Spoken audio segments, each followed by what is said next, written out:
Et si l'intelligence artificielle, censée nous rendre plus efficaces, était en train de nous brouiller notre capacité à nous concentrer, à brouiller notre capacité à réfléchir, à brouiller notre capacité à rester humain.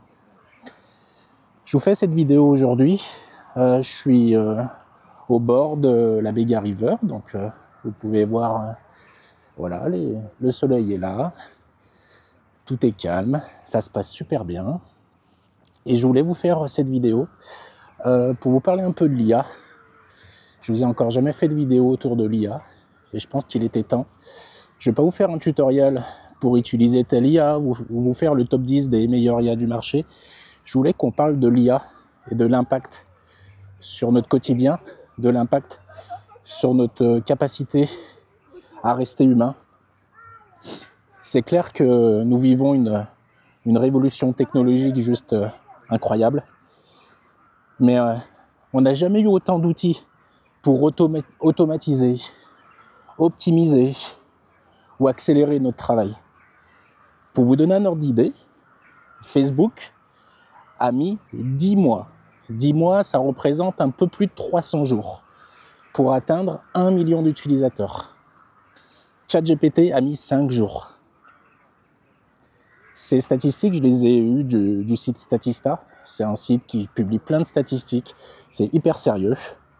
Pour vous donner un ordre d'idée, Netflix a mis 3 ans et demi. Spotify, 5 mois. Instagram, 2 mois et demi. ChatGPT, 5 jours. J'ai un autre baromètre. Celui-là, il est encore plus sérieux pour moi. Je l'ai appelé le baromètre Mamouchka. Et en résumé, c'est le baromètre de ma mère. Ma mère a entendu parler de ChatGPT alors qu'elle commence à peine à utiliser Messenger. C'est pour vous dire, pour moi, c'est un baromètre énorme. Si ma mère a entendu parler de ChatGPT et a même vu à quoi ça ressemblait, alors qu'elle commence à peine à utiliser Messenger, mais c'est juste énorme. Juste énorme. Ça veut dire que ChatGPT est en train de s'immiscer dans toutes les strates de la société. Mais face à cette explosion de l'IA, il y a une question que je me pose. Qu'est-ce que va faire cette IA ? Qui sommes-nous ? Est-ce que nous sommes vraiment plus productifs ? Ou est-ce qu'on n'est pas plutôt en train de se disperser ? Dans cette vidéo, on va faire ensemble le constat actuel, les points positifs et négatifs de l'IA sur notre quotidien, sur notre concentration, et surtout, comment garder le contrôle, comment garder ce focus dans ce monde où tout va de plus en plus vite. L'IA, c'est ce qui me fait halluciner, c'est qu'une IA qui était une référence hier à midi ne l'est plus du tout le lendemain à la même heure, quoi. Ça va trop vite, quoi. Ça va trop vite. Quelques chiffres pour comprendre le phénomène. En 2023, le chiffre de l'IA générative, le marché représentait environ 13 milliards d'euros. 13 milliards de dollars, pardon. En 2030, il pourrait atteindre 98 milliards. C'est des sources de Hostinger.fr, un hébergeur bien connu. Hop, je vous arrête en plein milieu de la vidéo. Je voulais faire mon mea culpa. Je viens de vous partager des mauvaises données, car depuis, elles ont été bien affinées. Comme je vous disais, le secteur de l'IA, il est en pleine progression, il est en pleine explosion, je dirais. Et les données que je vous ai partagées, elles sont très loin de la réalité. Alors, pour 2023, le marché, il était déjà évalué à 136 milliards de dollars. Et en 2028, il pourrait atteindre près de 530 milliards. Donc, c'est pour vous donner un ordre d'idée. Donc, d'ici 2030, je pense qu'on sera à 600 milliards. Donc là, j'ai réactualisé les données toujours avec Statista plutôt que Hostinger. Ce n'est pas du tout les mêmes et j'ai tendance à faire un peu plus confiance à Statista. Voilà, je voulais faire ce récap. Donc, on passe de 136 milliards en 2023 à 530 milliards en 2028, voire 600 milliards en 2030. Allez, on continue la vidéo. Chaque mois, vous avez des dizaines, pour pas dire des centaines de nouvelles IA qui apparaissent en promettant toujours plus de choses, plus de productivité, plus de technologie, Toujours plus. Mais à quoi ça sert, quoi? Je vous fais un petit résumé d'OpenAI. Ça a été lancé en 2020 avec ChatGPT 3. Ensuite, dans la même année, il y a eu ChatGPT 3.5. Ensuite, il y a eu ChatGPT 4. Ensuite, l'année suivante, il y a eu GPT 4o. Ensuite, il y a eu GPT 4o mini. Là, il y a maintenant O1. Et là, il y a eu 03 O3 mini qui a été lancé parce que il y a un concurrent qui s'appelle DeepSeek. DeepSeek, c'est un ChatGPT chinois qui a tout ravagé en l'espace d'une semaine. Mais vraiment tout ravagé, il a explosé tous les LLM qui se disaient le plus fort, le plus beau, etc. etc. Et là, concrètement, ça va trop vite. Mais quand on creuse un petit peu, en fait, DeepSeek vient même d'être détrôné. Je vous donne d'autres IA chinoises. Vous avez DeepSeek, vous avez Qwen, vous avez Erniebot, vous avez Dubao, Yunyang, Kimi, Talki, Kling, que je connais pour l'avoir utilisé, c'est notamment une IA pour de la vidéo. Mais il ne faut pas oublier Google, qui a commencé avec Palm, ensuite Palm 2, et maintenant, ils ont renommé tout ça sous Gemini. Vous avez aussi Anthropic, avec Claude 3, qui a plusieurs LLM à son actif. Donc vous avez aussi Elon Musk, avec son Grok, intégré dans X. Vous avez Apple, avec Apple Intelligence, qui commence à le déployer au niveau mondial. Toujours aux US, vous avez Perplexity, qui est aussi très bon. Alors pour les Français, vous avez Mistral AI, qui est la référence française. Et là même, vous avez eu un petit dernier qui s'appelle Lucy, et qui a fait un flop en l'espace d'une journée. Au bout d'une journée, les tests, ils ont tellement été mauvais qu'ils ont décidé de désactiver le projet pour le moment. Ça bouge constamment. Et tout ça, je vous dis que c'est uniquement pour les LLM les plus connus au niveau de la génération de texte, de la rédaction de synthèse ou de la programmation. Mais vous en avez autant pour la génération d'images, pour de la vidéo, pour des graphiques ou pour de la productivité. Je vous en partage quelques-uns pour de la génération d'images. Vous avez DALL-E, vous avez le très connu Midjourney, vous avez Adobe Firefly, vous avez Stable Diffusion, vous avez Dream Studio. Pour la génération de vidéos, vous avez Kling. Je vous invite à tester Kling qui est très très bon. Vous avez Synthesia, vous avez Sora d'OpenAI, vous avez Flicky, vous avez Elai.io, vous avez Runaway aussi qui est très très bon. Je vous invite à tester Runaway. Pour la productivité, vous avez Notebook LLM. Utilisez Notebook LLM de Google, c'est gratuit et il est juste formidable. Vous avez Submagic, vous avez Auteur AI, vous avez Chatmine, vous avez Pricati, vous avez Kodi, vous avez Ekifi. Je pourrais vous en lister des centaines comme ça. Tous ceux que je vous parle, je les ai testés, pas tous en profondeur parce qu'il y en a trop. Mais la liste, elle est aussi longue que la Bega River où je me trouve là. La Bega River, elle fait 200 km. Je pense qu'il y a autant d'IA qu'il y a de nombre de kilomètres sur la Bega River. Et ce qui se passe, c'est qu'on est au tout début de l'IA. On n'en est qu'au début et on est submergé par la vague de l'IA. 60% des professionnels utilisent déjà l'IA, mais 40% déclarent que ça leur fait perdre plus de temps qu'en gagner. Cette statistique, elle doit nous interpeller. C'est une statistique du ministère de l'économie du Québec. Pour moi, ça soulève une question. Est-ce que nous maîtrisons bien ces outils ou est-ce qu'ils ne vont pas finir par nous distraire? Au niveau des points positifs et négatifs, bon, je crois que les points positifs, on les connaît tous à peu près. Évidemment, avec l'IA, on peut automatiser de nombreuses tâches répétitives, ce qui nous provoque moins de fatigue mentale, plus d'énergie pour des tâches stratégiques. Voilà, on peut remettre l'humain dans de la stratégie. Mais bon, quand on voit l'avancée des IA, on voit très bien qu'au niveau stratégie, les IA s'en sortent aussi très très bien. L'IA aide aussi à structurer des idées. Exemple, que ChatGPT permet de clarifier une pensée en 1 seconde, alors que cette seconde, il vous aurait fallu une demi-heure pour la mettre en forme si vous n'utilisiez pas ChatGPT. Donc il y a un temps de gain sur l'exécution. Midjourney pour créer des images, Notion AI qui vous permet d'organiser tout votre business. Voilà, c'est des outils qui accélèrent votre travail. Je vous donne un exemple, Google Sheet, qui est capable de sortir des données complexes d'un tableau, alors qu'avant, il fallait créer des macros super complexes. Ça, c'est vraiment game changer. Donc en une seconde, vous posez simplement une question au Google Sheet et il est capable de vous trouver, de vous déceler une info qui n'était pas présente dans votre tableau, alors qu'avant, il fallait créer des formules et des formules pour ressortir cette info. Mais je pense qu'il y a des limites et des dangers sur l'IA, et notamment sur le focus. Je pense déjà qu'on n'utilise pas tous les IA à fond. Ça nous disperse. On passe plus de temps à tester sans jamais exploiter l'outil à fond. Et au final, on se lasse, on se perd et on se démotive. Je pense qu'aussi, on a une baisse de la réflexion autonome. On compte trop sur l'IA pour penser à notre place. Ce qui réduit notre capacité à résoudre le problème. On pense que ça y est, c'est l'IA va tout faire pour nous, elle va mieux comprendre que nous, et elle va résoudre tous les problèmes à notre place. Mais bon, si on ne sait pas lui parler, si on n'est plus capable de réfléchir, c'est problème. Et ça nous amène de la surcharge cognitive.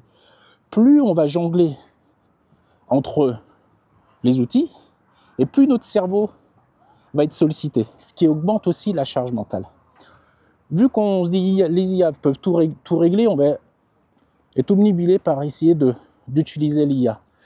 Par rapport à ça, du coup, ça pose vraiment problème. Il y a aussi l'effet fast-food du savoir. Avec l'IA, c'est encore plus rapide que Google. Vous avez accès à toutes les sources de l'humanité en 3 secondes, quoi.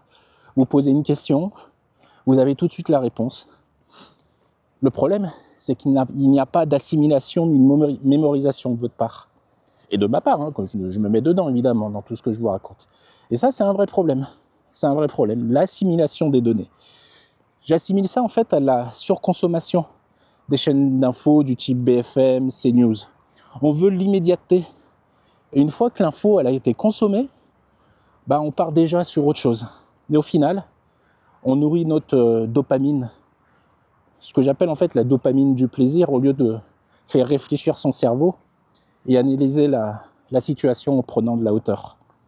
Est-ce que l'IA peut nous rendre abrutis ? Je ne le pense pas, mais je mets quand même une condition. Si on ne fait pas attention, elle peut provoquer un effet pervers en nous ramollissant les neurones. Ça, je le pense. Il va falloir remettre l'humain au centre de l'IA. L'humain doit être capable de réfléchir avant de faire réfléchir l'IA. Mais quand je vois que ça se passe, comment ça se passe ? Compliqué. Je pense qu'on peut devenir très facilement fainéant en confiant tout à l'IA. Et du coup, on va perdre cette capacité d'analyse humaine en donnant pleinement confiance à un tiers. Et finalement, je vois ça comme... en fait, c'est l'histoire qui se répète. Avant, on avait une pleine confiance dans le journal papier, puis il y a eu la radio, puis il y a eu Internet, et maintenant il y a l'IA. Mais est-ce qu'on est toujours aussi indépendant d'analyse ? Est-ce qu'on est vraiment humain dans notre réflexion ? Est-ce qu'on n'est pas influencé finalement par un tiers ? Aujourd'hui c'est des machines, hier c'était le papier. Je vous dirais, l'IA quand même, elle peut être un allié, mais elle peut aussi devenir une distraction permanente si on ne pose pas des limites. C'est comme tout plaisir pour la télé, la nourriture, les jeux. Si on ne pose pas des limites, on en tire les conséquences. Je pense que si on perd notre capacité humaine à dire stop, alors je pense que globalement l'humain, il va à sa perte, quoi. Je voudrais avoir votre avis sur ça, sur ce changement de société qui se produit sous nos yeux. Je vais aussi vous parler de comment reprendre le contrôle et rester focus. Et cette partie, on va se retrouver au bureau. Là, je ne vous cache pas qu'il commence à faire un petit peu froid. Et je vais vous terminer la vidéo au bureau. Voilà, je serai de manière un peu plus posée. Et on va parler de... Je vais vous partager des tips que j'utilise au quotidien pour garder le focus et pour rester focus et pour reprendre le contrôle. Voilà, c'est important de reprendre le contrôle. Si je dis reprendre, parce qu'on l'a quelque part, on l'a tous déjà un peu perdu. Voilà, donc je vous partage toutes ces infos. On se retrouve au bureau pour moi dans une petite demi-heure. Et pour vous, c'est dans 5 secondes. 5, 4, 3, 2, 1, c'est parti. Voilà, je suis de retour au bureau et on va continuer sur la dernière partie de la vidéo. Comment reprendre le contrôle et rester focus quand on utilise l'IA au quotidien. Je l'ai découpé en 4 sous-parties. La première, je vous conseillerais de faire un audit de vos outils IA. Essayez de lister toutes les IA que vous utilisez et demandez-vous, est-ce qu'elles apportent vraiment de la valeur ou est-ce qu'elles sont juste une distraction? Vous devez vraiment essayer de décomposer quelles IA sont vraiment utiles dans votre quotidien ou est-ce que c'est juste de la dopamine accélérée? Je vous conseillerais de limiter vos outils à 3 ou 4 essentiellement. Par exemple, ChatGPT pour le texte ou la réflexion, Midjourney pour le sourcing, Notion pour l'organisation, peu importe finalement les logiciels. Ciblez bien vos besoins et utilisez un seul logiciel par rapport à ça. En numéro 2, je vous dirais d'appliquer la règle du deep work. C'est quoi le deep work?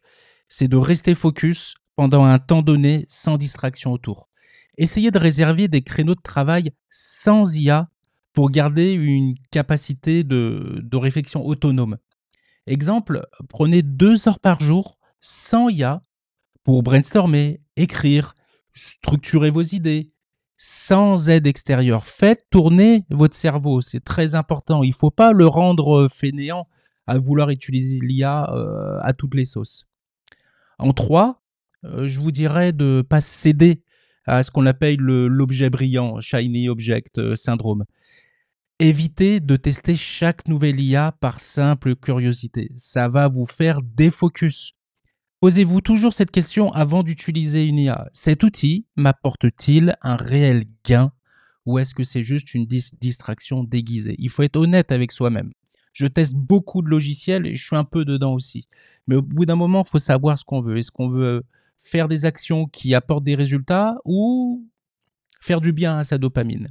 En 4, je vous dirais de cultiver cette concentration active. Utilisez les IA comme un support, mais pas comme une béquille connective. Je vous disais ça juste avant. Essayez de brainstormer vous-même, avant même de demander à ChatGPT une amélioration. On faisait comment avant ChatGPT? Eh ben, on réfléchissait soi-même. Faut pas que l'IA, elle remplace tout et elle vous empêche de réfléchir. En conclusion, je vous dirais que les IA, c'est évidemment des outils puissants. Elles peuvent nous aider à être plus efficaces, mais surtout, elles peuvent être source de dispersion. Après, j'ai pas la solution exacte, mais je vous dirais tout est une question d'équilibre et d'intention. Je voudrais bien avoir vos retours sur la manière dont vous utilisez l'IA et quelle est votre perception de l'IA.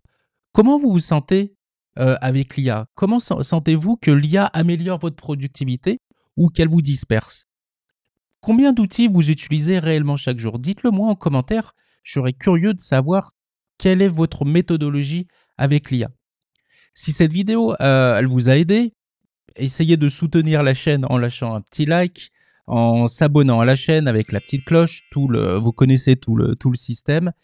Ça aide aussi à populariser la chaîne et la vidéo. Et ça aide à YouTube de faire connaître la chaîne grâce à un algorithme amélioré. Je vous dirais aussi, n'hésitez pas à télécharger l'application de la Boudala Academy. Vous avez des formations gratuites, vous avez la taverne qui est ouverte, c'est un espace d'entraide entre entrepreneurs. J'y partage des tips quotidiennement. Et d'ici là, écoutez, c'était ma première vidéo de l'année, de 2025. En fait, les dernières que j'avais tournées, je les avais condensées pour les sortir avant la fin de l'année. Mais en fait, j'aurais dû même un petit peu les décaler sur l'année, notamment la vidéo bilan que vous pouvez aller voir.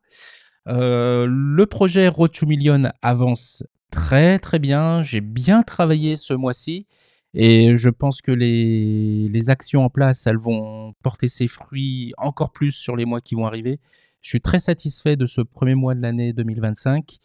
Et puis, je vous ferai un point sur Road to Million dans quelques semaines pour vous partager l'avancée, hein. C'est aussi un parcours qu'on va faire ensemble.